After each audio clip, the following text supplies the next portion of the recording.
Good morning. I'm Kerwin Gaines, and as always, this is The Agenda. Today, we're not just talking about legacy, we're talking to it.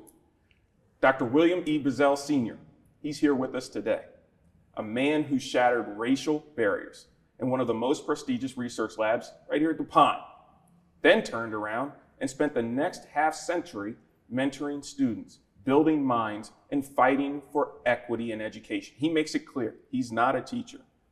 But we'll start where stories like his always do, at the intersection of talent and tenacity. We'll look at the science, the service, the decisions that led a young Black chemist to break into spaces designed to keep him out, and how he used all that tenacity to break through, not just for personal gain, but for collective progress. From the classrooms of Del Castle to the neighborhoods of Wilmington, Dr. Bazzelle didn't just teach, he transformed.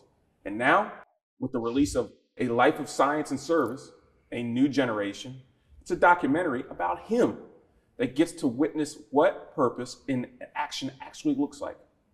We'll talk about the documentary, we'll talk about the mentorship, and we'll talk about Wilmington's future, because if we're being honest, we need more minds like his, shaping that future.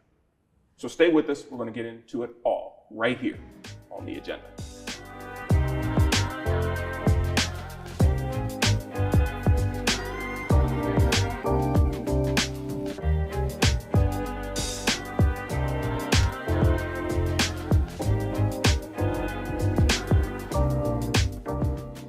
Dr. Bazzelle, welcome to The Agenda. Thank you so much for coming on. We appreciate it because in times like these, I want to be clear, where I don't believe that our presidential administration is supporting us, especially when it comes to, and by us, I don't mean anything other than its citizens, understanding where we've come from in terms of education, the barriers to education, I think is important. So we know where we're going. So understanding that history, that's right. One. But two, I don't like to consider what you've done in history because you're still doing it. Okay. So I think it's important that the constituents, Delawareans, people all over the world now under this new platform that we're using, know who you are and what you've accomplished. So please tell us a little bit about yourself. Okay, well, my background is I grew up in rural Arkansas, and my parents were educators. As everyone wants to do, you want to do better than your parents. Each generation should do better than their parents. And so I worked hard to get a college education, which I struggled a little bit in the beginning. And following getting that education, I had an opportunity to go to graduate school, which I took, and received a doctorate in chemistry, and was again fortunate enough to get a job working for DuPont as one of among the first African-American scientists to work for the company. This enabled me to earn an income. Mm-hmm. And earning that income then led me to understand more about what life was about, and understand more about what it meant for people like my parents, who spent all of their career in a small school in rural Arkansas trying to educate students, a lot of whom would be not only the first time high school students in their families, because a lot of their parents were uneducated. Yeah. So they spent their life transforming that small community. And I said, well, once I saw that and I began to get involved in community activities, I saw an opportunity to not just utilize my talents in business, which enabled me to finance what I wanted to get done actually, mm-hmm. but I used that as a bridge to enable me to work through my fraternity and with others to try to change lives in the community. And you've been very successful at that. I think we've made some differences, yes. Yeah, you've been very successful at that. One of the big things that you've done in the community, and especially for our Wilmingtonians that are watching, is the FAME program. You were a big part of that. Yeah, we got that started when I was working here at DuPont. My uncle had a program in Houston that he started. Mm-hmm. And he asked me, what about starting one here? And I said, well, I don't know, but I can see if I can get you introduced to the DuPont executives and see what can happen. And so I arranged to get him a meeting with the president of DuPont. And that was the beginning of FAME. As you may not know, FAME was actually run by DuPont for the first 15 or so years. And it was housed in the DuPont building. The offices were housed in the DuPont building. The education part was housed in the Red Clay School District buildings. So that's how it worked. And then when I came back to Delaware after being working in Texas in manufacturing operations, Guy Moloch was hired as the executive director, who's a friend of mine, and he asked me to come back on the board, of FAME, and I've been on the board of FAME up until I retired from the FAME board in 2022. Mm-hmm. So that was about 35 years. And I don't want to skip over what that program does, but I think it's important to talk about some of the people that have come out of it and some of the opportunities that you've unlocked. So there's been leaders not only here in Delaware, but throughout the country that have gone through FAME's doors and have been very successful. Absolutely, absolutely. We've got, over the years, we've trained students, and I believe at the last check, 100% of the students that go through FAME go to college. 90% of those students major in some STEM-related field. 10% don't. Mm-hmm. Both my kids went through FAME. All three of my children have gone through FAME. Okay, and my son is an electrical engineer. My daughter's a lawyer. She's part of the 10%. He's part of the 90%. Both, although are successful, and if you want to drop names, a good friend of mine and a good mentee of mine, Dr. Tony Allen, was a FAME student. You can drop that name. You can drop that name. It has a pretty big clump when you drop it. President of Delaware State University. Mm-hmm. So those are the kind of things that you learn in FAME. Is you learn not just what you learn in the classroom, in school classroom, but you get an opportunity to meet with other students, interact with different kinds of people, which broadens the background that you can see and what you see of the world, and enable people like Tony and others to change lives of other people and say, hey, I can make a difference. Yeah. Not only can I make a difference, I can actually earn a living doing this. Yes. But I can also be positive and help other people. And it's programs like that that build the inertia, right? That can push forward future leaders and give that opportunity. But what gets me, Doc, is this administration doesn't seem to value that. This administration does not value anything that does not benefit the administration. And therefore, and it also has a bias towards, and I'll use that word because I can say it, a bias towards anyone who is not supporting themselves, the administration. Right. And that bias results in the elimination of and cutting back of such things as defunding some of the programs that help our students, particularly students who really need to be assisted. So that's the kind of thing we are fighting against as a community. And students to have a high rate of return on that investment. Absolutely, high rate of return. I want to mention some students. There's a student that we had in one of our fraternal programs called Kappa League, who grew up in the city of Wilmington, who through our program figured out, oh, I can go to college. He now runs a very successful STEM-related field here. He runs a Nerded Now business, and that's McKeevis Gideon. So he's one of our successful students. He's now giving back to the community through his work. Similarly, James Benson, who's one of my fraternity brothers, also went through one of our Kappa League programs where we interact with students to help them to learn, see a broader difference, see a different kind of male role model.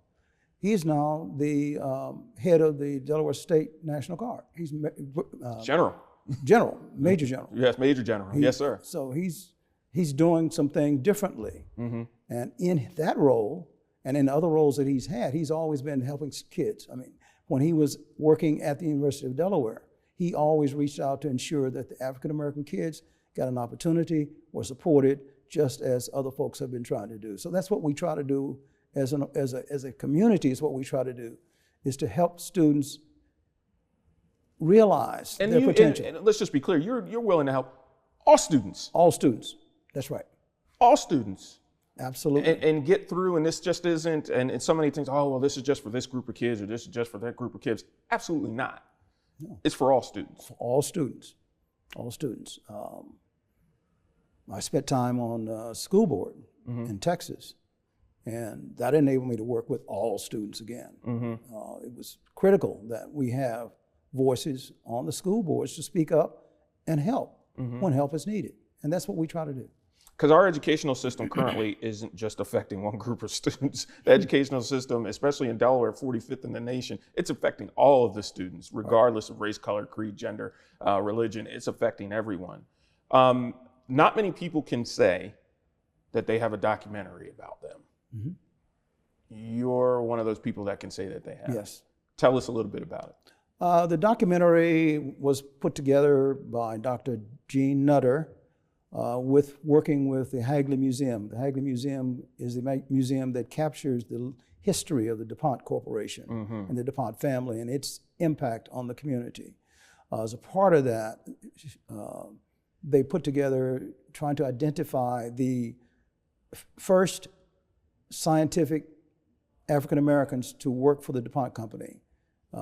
And through that process, I was selected as one of the ones that I would tell my story in a documentary session, which was the idea to say, not only have I been a scientist because I was successful in my career, I was able to afford things. That's what I worked for. And I had a good, successful career, a long career. And not only that, but while doing that, we were working with the community as well. So the documentary started with actually my grandfather, who was born just after the end of slavery, but was enabled to accumulate property in southern Arkansas, and that's where That's a big thing. He accumulated property. In the Jim Crow South. In the Jim Crow South. A black person was able to acquire a good amount of property. Right. And his mother babysat as a slave mother a gentleman who ran a sawmill in Arkansas. So they then became friends, and that's how the initial school where I started my education was started back in the early 1900s. In fact, my father was a student at that school, and my grandfather was a teacher in that school. So not only was he a landowner, but he also had an education to teach. And that's how that whole process began. And in fact, another step in my career, another step in my background that helped me really understand what it meant to reach out and help others was my father actually was working in Kansas City, had a good job, where he had not only a good job, he had access to a car, a house, and a home in the 1920s. And he was able to start his education there, his higher education. And he was called by my grandfather to come back to rural Arkansas, give up this nice position in this big city, which he did. He said he was reluctant to do it, but he did. He gave up all of that. Something when your parents call you. There's something about your parents calling. There is something about your parents calling. But he gave it up and came back, and he spent his entire career teaching kids and helping the community. And so with that as a background, I said, well, that's something that is positive and it's fulfilling to me.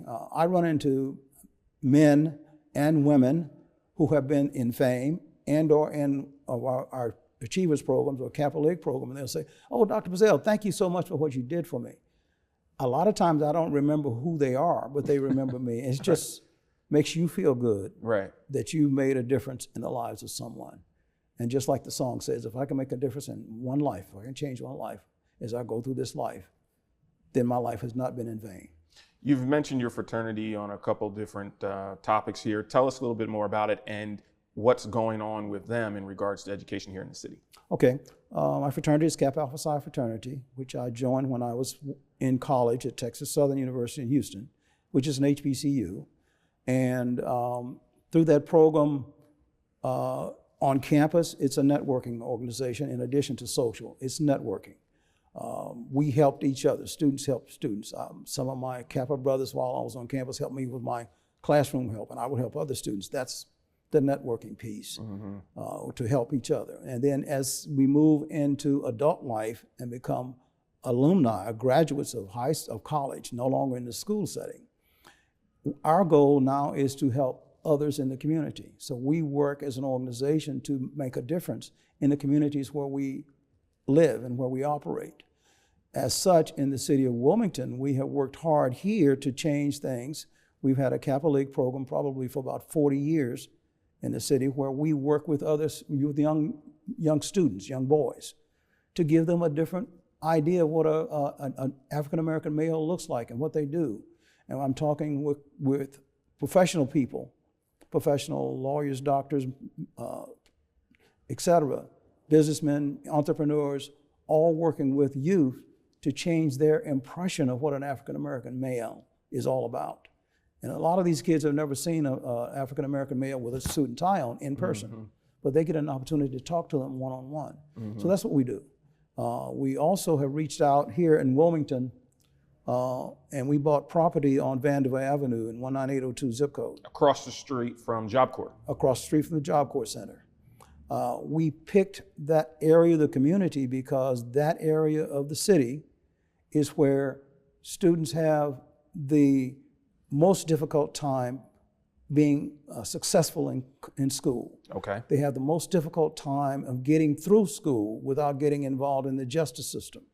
So we wanted to make a difference in that community to say we can reach out not only to all parts of Newcastle, greater Newcastle County, which our other programs work with, but we can work with students in the inner city as well. So you're not just saying it, you're doing it. We're doing it. And then not only are you doing it, you have the location to do it. We have a location to do it, and that is a center where we operate out of now. And we just completed a project. We're just in the process of completing a project. We've not started it up yet, but we did have the grand opening where we invested through the assistance of the state of Delaware and Newcastle County, about $1.3 million in putting in a STEM gaming system in that building on the second floor. This will enable students after school to come in and get, again, interact with our men and women to help them understand different things while doing it in a fun kind of mode. We have found in the past that if we introduce the kids with fun, we did it in a Kappa League with basketball at the old Bancroft School. We'll call it the hook that brings them in. Bring them in. Basketball at Bancroft School. We had sports, all sports at AI Middle School when my wife was assistant principal there. That's the hook to get the kids into the room. Once you get them in the room, then you can ask them about homework, issues with problems they have, or having any issues that they need to talk about. And again, they see a different kind of person. They don't just see a teacher or a parent. They see a professional. They see a Mr. Gaines, or they see a Bazzelle, or they see someone else who's different from them and get different ideas. And from that, we've learned not only do students do better, and we have statistical data to show that the attendance was better, the discipline issues were gone, their grades improved by just participating in this program, which had nothing to do with classroom education. It's just broadening their minds, letting them see a different situation. And it's amazing to me. It's no longer amazing. Unfortunately, it's an epidemic of closed-mindedness that has affected our generations here. And unfortunately, fortunately, we have an area that we can pinpoint, right? So you mentioned the zip codes that you work out of at that, but I mean throughout the city, where simple things such as just seeing something different is effective in a systemic fashion that can change the trajectory of their lives. So it's programs like this that I don't, how often do you meet with the kids? The Achievers Program meets every 2 weeks. Every 2 weeks. For 6 months. Mm-hmm. Which gives them a sense of accountability. Right. They need to be here. They have to be here. And there's requirements in order for them to participate that they have to live up to. That is correct. That is correct. And that causes that trajectory that could change their lives. To hear your story. How many people do they know that has a documentary about them? And one that is not about ego, but about education. I told you off the air, I think this is more of a curriculum that needs to be used in schools more than about who you are. But it's more about how you've done it. Not only that, but they too can do it. Absolutely. And it's about obstacles. Yes. I'm sure that we could do a whole nother episodes, Dr. Bazzelle, about the obstacles that you faced as a Black chemist at DuPont. Absolutely. In the 70s? In the 60s In the 60s and 70s? Yes. Heck, I'm sure you could even talk about some of the stuff that you're still facing today. But what an advantage that those students are going to hear, because it isn't just about the good things. It's about how to overcome obstacles in an environment that we're having where the President of the United States doesn't support your right to learn in some ways. That's right. So that's an obstacle, and it trickles down to jobs. It trickles down to colleges. It trickles down to your schools. And what our students in those zip codes are not having in their toolbox is how to deal with those obstacles, how to read those situations, how to see those things differently out of a lens of someone else other than someone that they may get on the corner or someone at their home that may not have the experiences that you or someone else that works at that organization may have. That, sir, is an absolute good. Yes. And that's what we have learned. I mean, it's absolutely critical, especially today, that we as a community support all of these organizations, not just my fraternity, but other organizations out there that are reaching out to try to make a difference in the lives of kids. Because what the administration in Washington is doing is pulling away the support, the dollars that fund libraries, that fund Medicaid, that fund educational programs, that fund humanities programs, that fund the arts. They're pulling those dollars away. Are you worried about that? Is your organization worried about that? Absolutely worried about it. And we've got to change that. And the only way to change that is at the ballot box. So that's what we got to do. Which your organization helps with too. Absolutely, we do that. We do voter registration, we do voter drives, we try to get people out to vote. We don't tell them how to vote, we just tell them to vote. Right. Express their opinion, because every vote counts. Every vote counts. So in your magic 8-ball, what are you seeing here in your crystal ball over the next year about education here in the state of Delaware? Here in Delaware, I think the obstacles that need to be bridged is to ensure that every kid has an opportunity to understand what they can become. I think it takes more than just the classroom. As I indicated earlier, I'm not an educator, but I've learned. You keep saying that, but I mean, you're educating me. That if you change a student's concept of what they can do, they can accomplish a lot. There was a young man, a C- student, Brandywine High School, came into one of our programs. We got him into Delaware State. He got a bachelor's degree, he got a master's degree, he now has a doctorate degree, and he owns his own business. That's making a difference. Yeah. And what made him do that? Did I personally do anything? Probably not me personally, but he credits me with that. But I think more exposing him to other students. Absolutely. Who are trying to be successful, and exposing him to adults who are different than he sees every day, whether it's at home or at school, made a difference in his lives and just opened his mind. Dr. Bazzelle, I got a question for you. Yes. I have a question for you. What do you want your legacy to be? I think my legacy is that I want to make sure that I made a difference in my community. I think that's the most important thing that I can do. When I was working for DuPont, I saw people who were working to get to the C-suite. I said, that ain't me. I didn't go to the C-suite. Your intention was different. I just didn't see that. So it's what you want to do with your life that's key, and people need to understand and realize that they're in control of that. But they may have to fight their battles. They may have to fight obstacles to get what they want. But if they put their mind to it, my legacy is to say that I want everyone to have an opportunity to dream. And in that dream, be successful if they work hard to do it. That's what I see occurring. I love it.